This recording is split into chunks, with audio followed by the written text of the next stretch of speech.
ceritakan saat itu seperti apa kejadiannya sehingga bisa mengakibatkan bayi Zikri meninggal. Mereka lalai.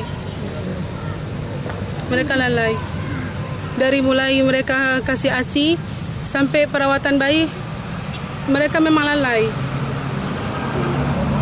Jadi ceritanya bayi ibu memang dipindahkan di situ karena kekurangan inkubator. Iya, inkubator. Memang saya lihat sendiri.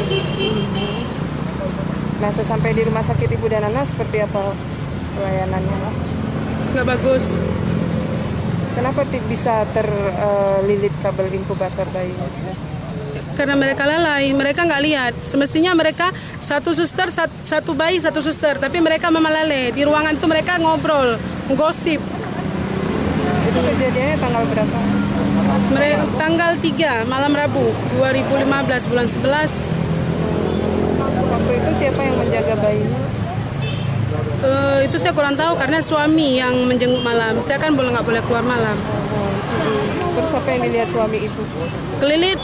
Saat suami bilang ke suster, bayi saya kelilit. Udah, itu urusan saya, bapak keluar. Langsung udah tutup pintu, mereka kunci pintu, nggak boleh lagi ada penjengukan bayi. Karena batas jenguk bayi jam 10. Itu setengah 10 mereka udah suruh keluar semua.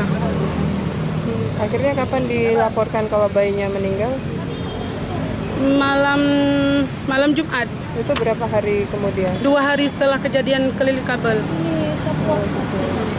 Mereka mengatakan kalau bayinya meninggal, tidak menyebutkan sebabnya.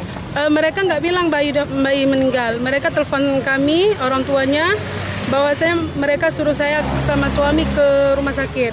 Sampai situ anak udah nggak ada lagi. Tapi mereka memang sosok nggak punya kesalahan. Dia pasang ini, dia pasang itu. Padahal bayi memang udah nggak ada lagi. Bayi kan kita tahu orang yang udah meninggal dengan orang yang koma, kita kan tahu. Bayi memang udah keras. Mungkin bayi sore itu udah meninggal. Mereka lalai.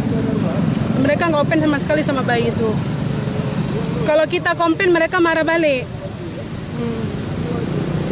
Mereka bilang kami lebih tahu karena kami orang di sini. Kami lebih tahu daripada ibu-ibunya.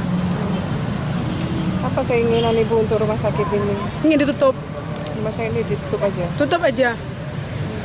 Karena dokternya jangan lagi. Kalau bisa dokter yang di rumah sakit ibu dan anak yang khususnya di ruang NICU itu sebaiknya jangan lagi lah. Pindah tugaskan aja. Jangan gara-gara mereka jadi korban semua. Bukan 1-2 orang yang jadi korban. Kami orang bawah, kami ingin keadilan. Jangan selalu orang di atas yang jadi menang.